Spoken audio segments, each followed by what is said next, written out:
Bienvenue sur Top Invest, la chaîne des tops d'investissement. Ici, on parle essentiellement d'entreprises de qualité. Alors, on va faire une mise à jour rapide ici des états financiers ici de Imeris. Donc, elle a publié ses résultats financiers ici pour le premier semestre. Donc, on va aller rapidement. Vous savez déjà tout ce qu'on recherche. Ok, quand vous allez lire, nous, on va passer par cet article-ci. On va le commenter. On va essayer de passer dans sur les rapports financiers ici afin de regarder les états financiers parce que c'est deux choses différentes. Donc, quand vous allez lire les rapports financiers, écoutez le conference call, d'accord? Posez-vous toute la question de savoir qu'est-ce qui s'est passé. Pourquoi ça? Quelle est la raison pour laquelle cela s'est passé? C'est à savoir si on a une croissance des revenus ou bien une baisse des marges, etc. Quelle est la raison derrière? La raison est très importante. Il faut faire parler les chiffres. C'est la raison pour laquelle on lit les rapports financiers. On regarde les états financiers pour essayer de voir quelles questions on pourrait poser quand on va lire les rapports financiers. J'ai toujours dit que c'est deux choses différentes. État financier et rapport financier, c'est pas la même chose. Dans les rapports financiers, vous avez les états financiers. Ok? Or, quand vous lisez les états financiers, vous n'avez pas l'information au complet parce qu'il faut lire à peu près le rapport financier au complet. J'espère qu'on se comprend entre état et rapport. Bref, pour Imeris, vous savez que c'est une entreprise que moi j'aime bien. Ok, c'est une entreprise cyclique, etc. Mais voilà, qui a eu ses propres problèmes dans le passé ici, mais qui arrive à peu près à se maintenir en date d'aujourd'hui. Et j'aimais bien à peu près la gestion de ce business-ci. Ok, so, on dit ici, Imeris baisse de 7,4% du chiffre. Imeris, enfin, pas Imeris baisse. On dit ici Imeris 2 points. Baisse de 7,4% du chiffre d'affaires au premier semestre. Pourquoi?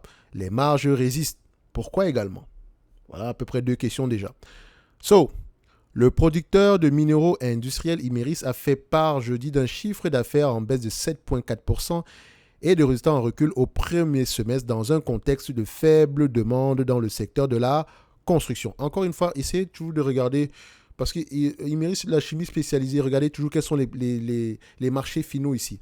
Donc, si l'un de ces marchés finaux ici, c'est la construction, d'accord. Donc, on s'attend à ce qu'il y ait un ralentissement sur le segment de la construction, dans le secteur de la construction. Donc, c'est tout à fait normal qu'il y ait également un ralentissement sur Imeris. OK? Donc, les deux vont vraiment ensemble. Si on avait été ici dans le secteur, par exemple, je sais pas moi, des semi-conducteurs, on va le dire comme ça. Peut-être que c'est un secteur en demande en date d'aujourd'hui. Ou bien, quel secteur même a le vent en poupe en date d'aujourd'hui? euh, je ne dirais pas l'intelligence artificielle, mais parce que voilà, ce n'est qu'un. Je parle de la technologie derrière tout ceci, donc on va rester sur les semi-conducteurs. Bref, le groupe a engagé des revenus, engrangé, je vais y arriver, des revenus de 1,98 milliard d'euros sur les 6 premiers mois de l'année, soit un recul de 5,6% à périmètre et taux de change constant par rapport à la même période un an plus tôt. Imeris a indiqué dans un communiqué que ses activités avaient été affectées par la poursuite du déstockage des clients, un environnement macroéconomique faible sur les principaux marchés finaux et une base de comparaison élevée. So, c'est-à-dire qu'une base de comparaison élevée par rapport à la période précédente ici, ils disent que la période précédente ici, c'était une période assez exceptionnelle pour qu'on puisse la comparer à celle actuelle. En tout cas, on verra ça ici tantôt. La visibilité reste limitée sur la demande des clients. Et la société donne la priorité à la réduction des coûts et à la génération de trésorerie, a-t-elle indiqué. Donc, c'est-à-dire que présentement, on est en mode serrer la ceinture. OK? Réduction des coûts, priorité à la génération de trésorerie. Donc, sans doute ici, si on a de la dette, priorité au remboursement de la dette ou à la préservation du cash. Au premier semestre, l'excédent brut d'exploitation courant a reculé de 12% à 331 millions d'euros. Il fait ressortir une marge d'exploitation en léger repli de 16,7% contre 17,5% à la même période un an plus tôt. Le cash flow libre opérationnel courant a cependant progressé à 135 millions d'euros avant investissement stratégique contre 48 millions d'euros au premier semestre 2022. Avant investissement stratégique. OK? Vérifiez bien si au premier semestre 2022, il y avait pas, ça n'incluait pas un investissement stratégique. Faites attention. Et également, pourquoi est-ce qu'on a 135 millions alors que les revenus sont en baisse? Est-ce qu'on n'a pas eu une variation ici liée au BFR? Toujours aller vérifier. So, Imeris a indiqué tabler sur un EBITDA courant de 630 millions à 650 millions d'euros pour l'ensemble 2023 dans le périmètre actuel sur la base de l'activité actuelle. Donc, est-ce qu'on est plutôt sur un maintien, une hausse des perspectives ou une diminution des perspectives? Si c'est une diminution, le marché ne va pas trop apprécier ça. Mais encore, ça reste un événement à court terme. Comme je rappelle ici, ça reste une compagnie cyclique. Donc, ceci, ça fait partie du day-to-day. C'est la raison pour laquelle on ne l'achète pas généralement à des multiples assez élevés. et on essaie généralement ici, voilà, vous n'allez pas mettre 400%, 100% de votre portefeuille sur ce genre d'entité. C'est une belle entreprise. Enfin, pour le business, pour l'industrie dans laquelle elle opère ici, elle est assez bien gérée. Le contexte macroéconomique reste difficile dans toutes les zones géographiques. L'économie redémarre lentement en Chine et la faiblesse du marché de la construction continue de peser sur le secteur, faute d'une visibilité suffisante sur l'évolution de la demande qui reste pour l'heure bridée par les déstockages en cours. Le groupe se focalisera sur les mesures de réduction des coûts et la génération de trésorerie. Bon, ça, il avait déjà mentionné. Ok. On va aller directement ici au niveau des états financiers. Est-ce qu'on a déjà l'information par rapport au 30 juin? Non, pas encore. Donc, c'est-à-dire que les prévisions ne sont pas encore ajustées.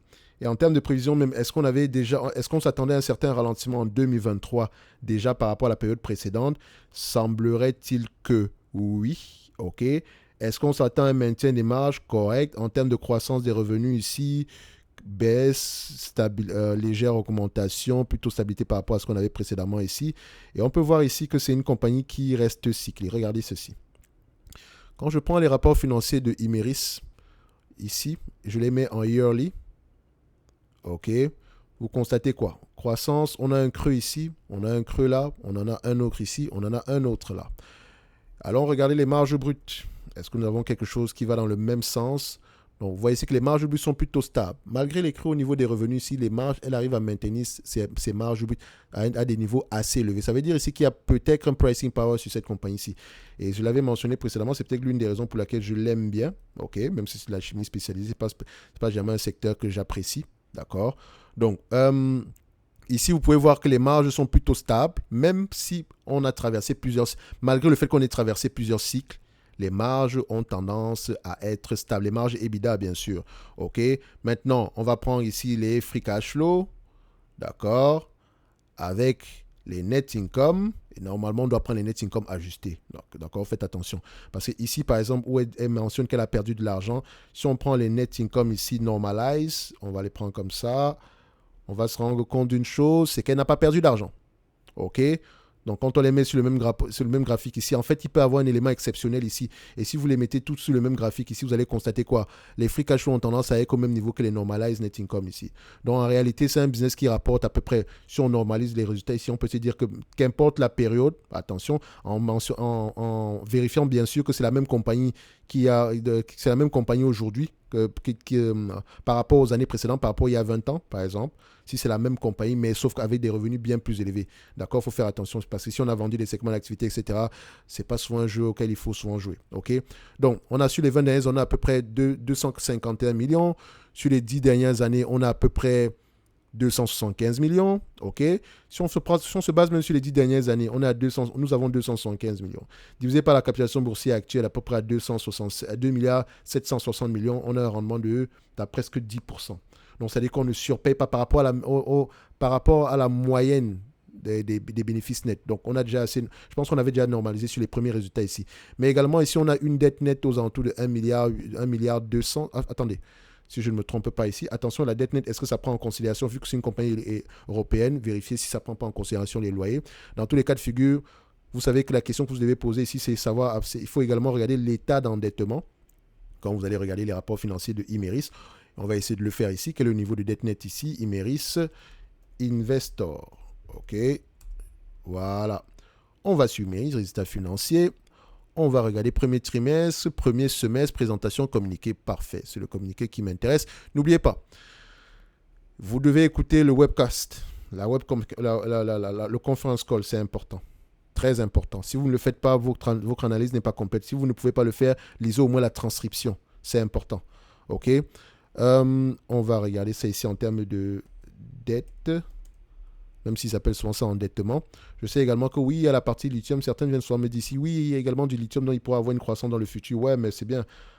Mais c'est le futur en fait. Là, présentement, on paye déjà ce que nous avons aujourd'hui parce que la partie lithium, il va falloir investir également massivement. Je n'arrive pas à mettre avoir le niveau d'endettement ici. Bon, est-ce qu'on va essayer de voir? Est-ce qu'on a surfourni ce tableau-là? On a à peu près une idée de ce niveau. Voilà, on l'a ici. OK. Donc, je vais essayer de regarder ça visuel. Je vais essayer de regarder la dette, de recoller les morceaux par rapport à la dette ici. Capitaux propres, capitaux passifs non courants ici. OK, qu'est-ce que c'est? Dette de location 100 millions, c'est presque rien. Emprunt et dette financière 1 milliard 700. Autre dette, ouais, je pense qu'on peut à peu près être sur cette tendance-là. Ok, on va essayer de voir ici si le cash, si on a le cash net, il est où est-ce qu'il est? Est-ce qu'on a du cash ici? Parfait, création, autre créance, trésorerie, ouais, je pense qu'on est à peu près sur ces niveaux de dette net là. Ok, donc, en termes de prévision, il me semble qu'on avait également vérifié, vu la stabilité des bénéfices nets ici, ça semble être un business assez prévisible quand même, ok? Donc, on va essayer de regarder à peu près les analystes, ils s'attendent à quoi à peu près à long terme. On peut également voir ici que je pense sur la dernière vidéo, je pense qu'on devrait à peu près favoriser un certain désendettement ici. Ok, donc si on regarde le niveau de dette net sur EBITDA ici, on a à peu près combien? Quelque chose aux alentours de 2,3 fois les EBITDA. Donc, on peut repayer la dette nette ici en moins de 10 ans, c'est sûr. On paye à peu près un dividende ici de l'ordre de, on va dire ici à 5%. Donc, on dépense à peu près 135 millions ici. Peut-être la moitié de, il nous reste à peu près une centaine de millions ici pour repayer la dette. Donc, ouais, c'est parfait. Donc, on peut, les 100 millions en question, dans 5 ans, on a remboursé 500 millions. Donc, c'est correct. Elle peut rembourser cette dette-là de toutes les façons. Et après, voilà, le dividende n'est pas en danger ici. Qu'est-ce qu'on va regarder ici? On va regarder le consensus. Alors, qu'est-ce qui nous présente en date d'aujourd'hui? Alors, bénéfice net, où est-ce que tu te trouves? Voilà, ajusté. On mentionne ici en termes de marge, ok, stabilité, on s'attend à peu près à un ralentissement en 2023. Voilà, une croissance en 2024 ainsi qu'en 2025. Attention, ça c'est dans un environnement normal, mais on voit déjà ici qu'on s'attend à un léger ralentissement. C'est-à-dire qu'on ne veut pas surpayer pour cette compagnie-ci en date d'aujourd'hui. Ok, en moyenne, elle peut rapporter à peu près aux alentours de 250 millions ici. Ok, ça c'est la médiane. En date d'aujourd'hui, c'est moins élevé que d'habitude ici, mais quand vous avez regardé ici la médiane, sauf si l'industrie dans laquelle elle opère a complètement changé et que ses produits sont complètement obsolètes, d'accord? Mais si on reste sur le niveau de 250 millions qu'on avait, c'est bien 250 millions ici, il me semble même qu'on avait bien plus que ça d'ailleurs. Ouais, c'était même 275 millions. Donc si on reste sur les 275 millions des 10 dernières années, d'accord? Ça veut dire ici qu'on a ceci... on a un rendement de 10% de toutes les façons. Donc, est-ce que je pourrais dire ici on surpaye pour cette entreprise en date d'aujourd'hui? Non. On a des niveaux assez corrects ici. En tout cas, celui qui l'achète en date d'aujourd'hui peut pleinement bénéficier ici du cycle haussier. Et également le rachat d'actions, le versement de dividendes ici, voilà, ces genres d'éléments-là. Pendant que le cycle ici est baissier, ici, vous êtes rémunéré pour patienter, on va le dire comme ça. OK? Vous êtes rémunéré pour votre patience. OK? Donc 4,56, on a 4,58% ici, c'est assez correct. En termes de dette nette ici, il me semble que le niveau d'endettement ici est un tout petit peu, voilà, excusez-moi, en termes de, le nombre d'actions a tendance à augmenter ici, mais je pense que c'est également dû à certaines acquisitions. Je n'aime pas ça, hein, mais il faut toujours essayer de trouver la raison derrière. Donc, est-ce que c'est dû à certaines acquisitions? On va vérifier ça ici. Et si c'est le cas, on prend ça. C'est questionnable. En tout cas, il faudrait regarder ici pourquoi est-ce que le nombre d'actions a augmenté. Je pense que c'est une information qu'on avait. Sur les 10 dernières années, c'est plutôt stable, mais ici, pourquoi est-ce qu'il a augmenté sur ces dernières années-ci? On a presque pris 5 millions ici. Pourquoi? Est-ce qu'on a fait une acquisition, une fusion ici qui n'apparaît pas? Donc, il faut faire attention par rapport à ça. Mais ça, je n'aime pas déjà. Même si le bénéfice net par action aura tendance à être stable, ou comme vous pouvez le voir ici, normalisé. Admettons, on le met comme ça. On le dézoome un tout petit peu. Je ne sais pas ce que ça fout ici. Ça, on va le fermer. OK. Donc, on constate ici... on constate ici que le bénéfice par action est plutôt stable année après année, plutôt une stabilité, malgré le fait qu'on ait augmenté le dividende, malgré le fait qu'on ait augmenté le nombre d'actions. Ok, c'est plutôt stable. Donc, pourquoi est-ce qu'elle ne rachète pas ses actions? Pourquoi est-ce qu'elle augmente le nombre d'actions? Ce sont des questions auxquelles il faut répondre ici quand vous allez lire les rapports financiers. Ok, bon, c'est une situation qui était déjà là depuis. Donc, en date d'aujourd'hui, je dirais que cette compagnie-ci, par rapport à la situation actuelle, c'est correctement évalué au prix actuel. On pourrait bénéficier pleinement de la croissance future. Et également, ici, s'il y a un rachat d'actions, c'est tant mieux. Et également, voilà, plus le versement d'un dividende ici qui a l'air plutôt safe. Ok, donc, dans l'ensemble ici, c'est assez correct. Ok. Je n'ai rien de négatif à ajouter par rapport à cette compagnie-ci. Il me semble même qu'elle distribue même parfois des dividendes exceptionnels. Bref, un like, un abonnement, un commentaire, ça fait toujours plaisir. En lien dans la description de cette vidéo-ci, vous avez le service Top Premium ainsi que la Top Newsletter. Et on se donne rendez-vous sur la prochaine vidéo. Merci.